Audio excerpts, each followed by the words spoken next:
लेकिन चुनाव का जब समय आता है तो हम लोग अक्सर सवाल करते हैं कि इस बार चुनाव में मुद्दा क्या है।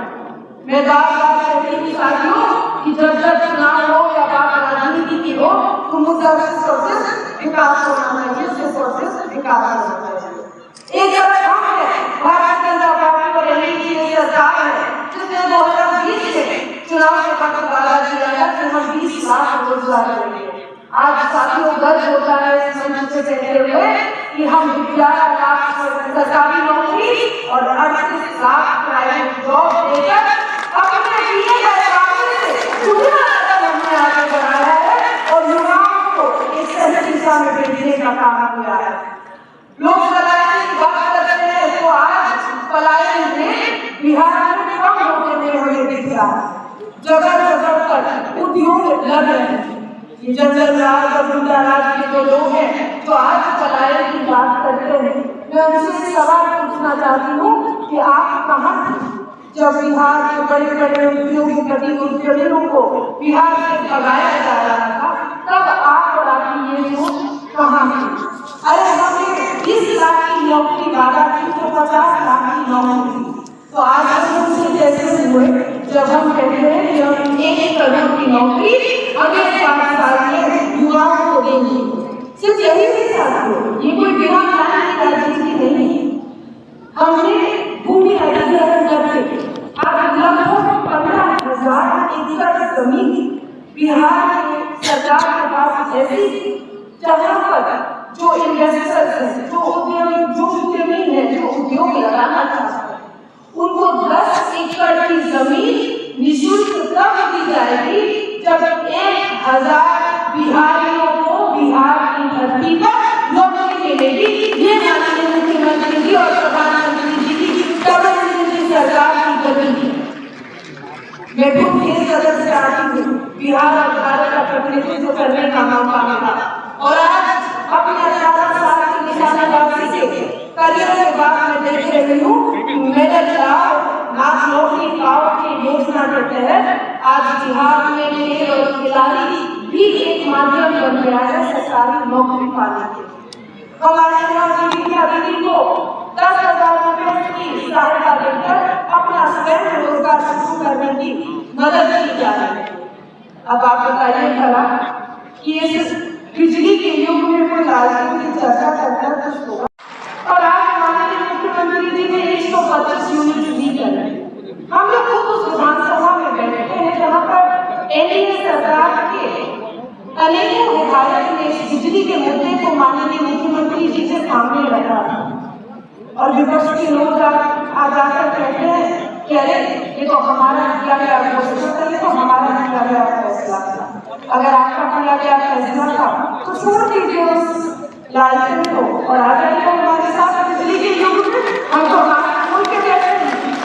लेकिन साथियों, पिछले लोकसभा के चुनाव की बात कर लीजिए, आज विधानसभा के चुनाव की बात कर लीजिए, मन टूट जाता है जब देखते हैं कि जो लोग गुंडा राज को बिहार में स्थापित किए आज वही लोग और उसी आचरण के साथ पूरा उस गुंडा राज को लेकर आना चाहते हैं।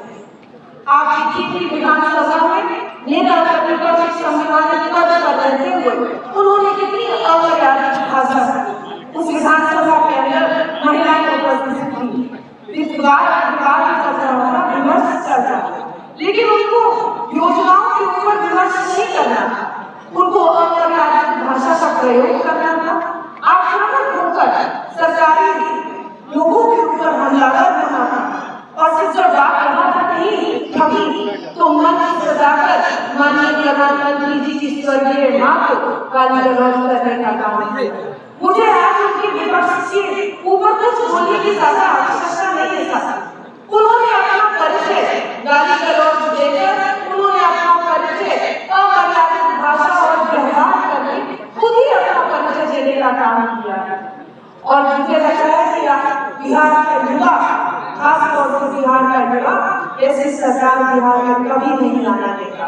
अगर आपको काम करने की चेष्टा होता, आपको काम करने का उम्मीद होता, आप संकल्पित होते, तो जो 17 महीने आप सरकार के साथ थे, आपने उस 17 महीने में काम करके दिखाया होगा। लेकिन तब तो आप 6-7 विभाग अपने जेब में रखकर बैठे और विकास का एक भी काम करने नहीं दिए।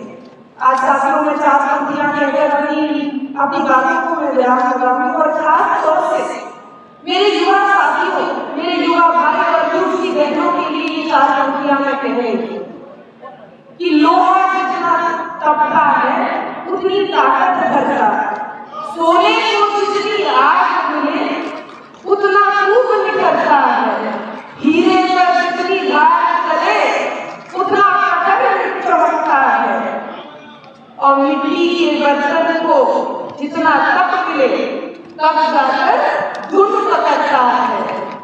सूरज जैसा बनना है तो सूरज जितना जलना होगा, नदियों जैसा आदर चाहिए तो छोड़ पर्वत निकलना होगा।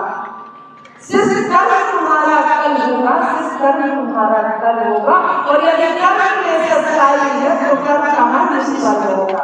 वैसे ही बात कहते हैं साथी, क्योंकि ये वो समय है, ये सही समय है जब बिहार में जिस गति की ओर, विकास की ओर हम इस बिहार भारत का संकल्प लेकर आगे बढ़ रहे हैं, प्रत्येक युवा के ऊपर, प्रत्येक बिहार के ऊपर ये जिम्मेदारी है कि अपने बिहार को उस गौरवशाली इतिहास से निकाल के एक विशिष्ट राज्य बनाने का काम करे। और उसकी जितनी भूमिका मिली है, जितनी भूमिका मिली बड़ी गहरा बात स्थिति के ऊपर है, मैं आपको इस जिम्मेदारी का एहसास दिलाती हूँ कि उतनी भूमिका आपकी मतदान डालते समय भी रहेगी। और निश्चित रूप से युवा जिस ओर चल रहा है, क्या कहना है, सुने होंगे सब लोग, जिस ओर जवानी चलती है वो जमाना चलता है।